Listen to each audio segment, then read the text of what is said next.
আসসালামু আলাইকুম। আমি মোহাম্মদ শাকির রহমান, প্রভাষক, হিসাব বিজ্ঞান বিভাগ, রকুনুদ্দিন মোল্লা গার্লস ডিগ্রি কলেজ। আজকের আমার ইউটিউব চ্যানেলের ক্লাসের সাবজেক্ট হচ্ছে উচ্চ মাধ্যমিক হিসাব বিজ্ঞান দ্বিতীয় পত্রের ঢাকা বোর্ড 2024-এর 11 নম্বর কোশ্চেন আজকে আমরা সলিউশন করতে যাচ্ছি। তো প্রথম আমরা কোশ্চেনটা শো করি।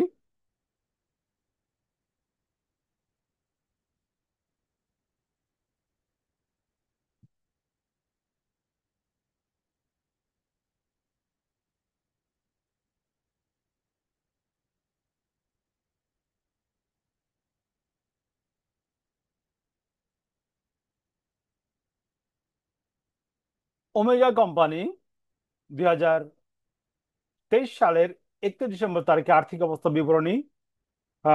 চলতি দায় 2 লক্ষ টাকা, চলতি সম্পদ 2 লক্ষ টাকা, চলতি দায় 1 লাখ টাকা, অতিরিক্ত ব্যাংক জমা অতিরিক্ত 20,000 টাকা, মজুত পণ্য 40,000 টাকা, 10%, ঋণ 1 লক্ষ টাকা, বিক্রয় 2 লাখ টাকা, মোট লাভ 40,000 টাকা, শেয়ার মূলধন 2 লাখ টাকা, সঞ্চিত তহবিল 70,000 টাকা, সংরক্ষিত আয় 30,000 টাকা। কোশ্চেন আমার এখানে চাইছে বিনিয়োজিত মূলধনের পরিমাণ নির্ণয় করো। খতে বলছে চলতি অনুপাত তারল্য অনুপাত নির্ণয় করো। গত বলছে মজুদ আবর্তন অনুপাত নির্ণয় করো এবং মন্তব্য করো। তো আমরা বোর্ডে চলে যাই সরাসরি।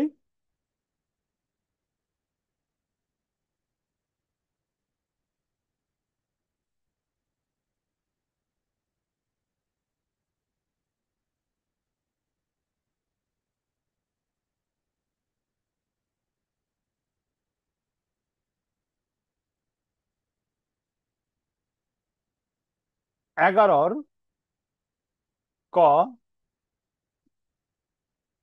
চাইছে আমার বিনিয়োজিত মূলধন।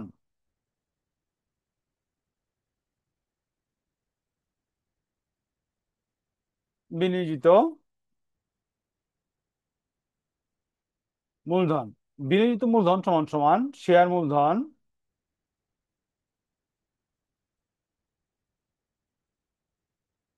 শেয়ার মূলধন যোগ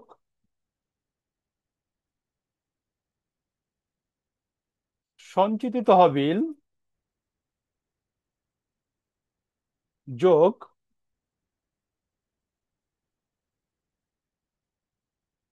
সংরক্ষিত আয় যোগ 10% ঋণপত্র। তেমন গুলো আমরা লিখি কোশ্চেন থেকে। 2 লক্ষ টাকা শেয়ার মূলধন, সঞ্চিত 70,000, সংরক্ষিত আয় 30,000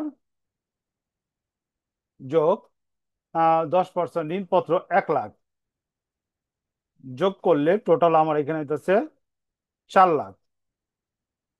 4 লাখ টাকা হইলে আমার কি বিনিয়োজিত মূলধন। এখন আমি চলে যাবো রিকোয়ারমেন্ট রিকোয়ারমেন্ট খতে আমার জুড়ে যাচ্ছে চলতি অনুপাত এবং তারল অনুপাত।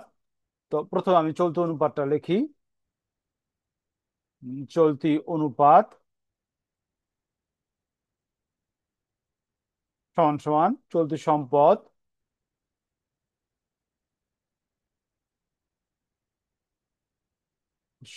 ডিভাইডেড বাই চলতি দায়।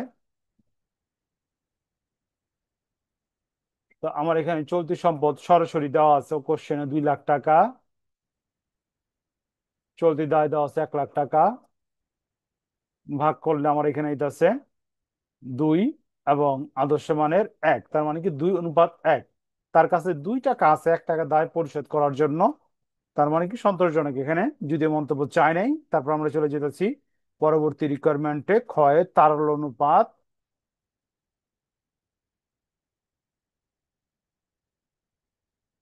অনুপাত তারল্য অনুপাত সমান সমান চলতি সম্পদ মাইনাস মজুত পণ্য ডিভাইডেড বাই চলতি দায় সমান সমান। তো আমরা জানি 2 লাখ টাকাতে কি দেওয়া আছে আমাদের। চলতি সম্পদ এবং মজুত পণ্য দেওয়া আছে কত 40,000, চলতি দেওয়া হলে 1 লাখ। হুম, সমান সমান বিয়োগ করলে, ক্যালকুলেশন করলে এখানে আমার আসতেছে 1.6 এবং সূত্রের আদর্শ অনুপাত কত 1। ওকে, এখন আমরা চলে যেতেছি আমাদের করণীয়।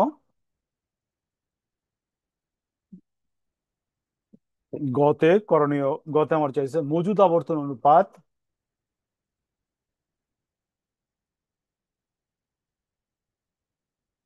মজুদ আবর্তন অনুপাত সমান সমান সূত্র হইলে বিক্রিত পণ্যের ব্যয়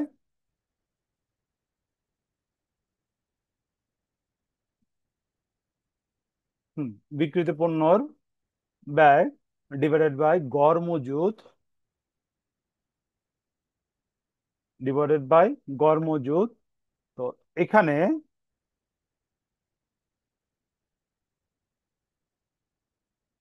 বিক্রিত পণ্যের ব্যয় সমান সমান বিক্রিত পণ্যের ব্যয় সমান সমান বিক্রয় মাইনাস মোট লাভ, বিক্রয় মাইনাস মোট লাভ। তো এখানে আমার কোশ্চেনের মধ্যে বিক্রয় দেওয়া ছিল কত 2 লাখ টাকা, মাইনাস মোট লাভ দেওয়া আছে কত 40,000 টাকা, বিয়োগ করলে আমার এখানে হতেছে 1,60,000।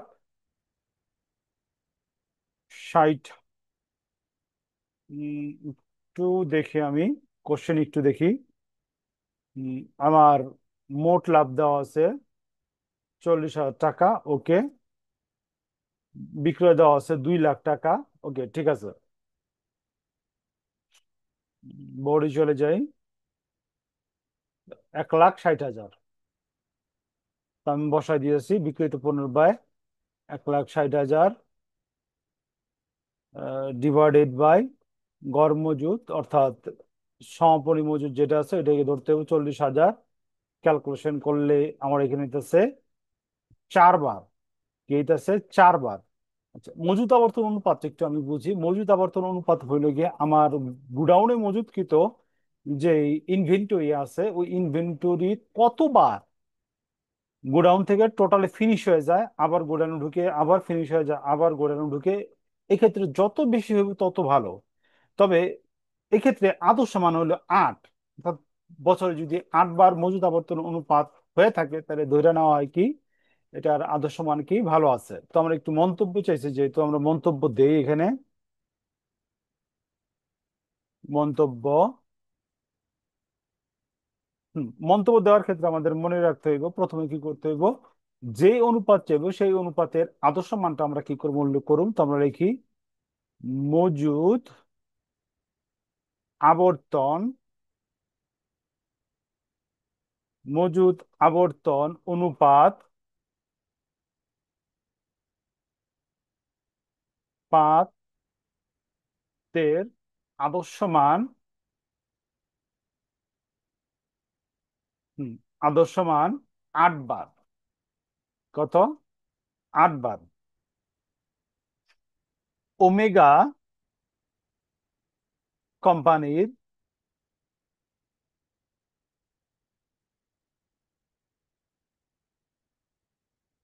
মজুদ আবর্তন অনুপাত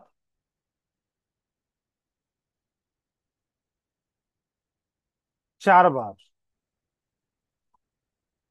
অর্থাৎ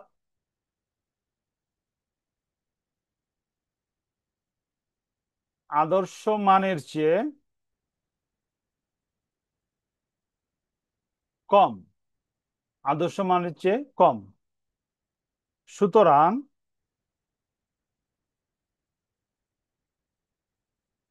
মজুদ আবর্তন অনুপাত সন্তোষজনক নয়, সন্তোষজনক নয়। ওকে, তো আমার আজকের ইউটিউব চ্যানেলের বোর্ড কোশ্চেন সলিউশন ক্লাস এখানে সমাপ্তি। পরবর্তী লেকচার দেখার জন্য আমন্ত্রণ রইল।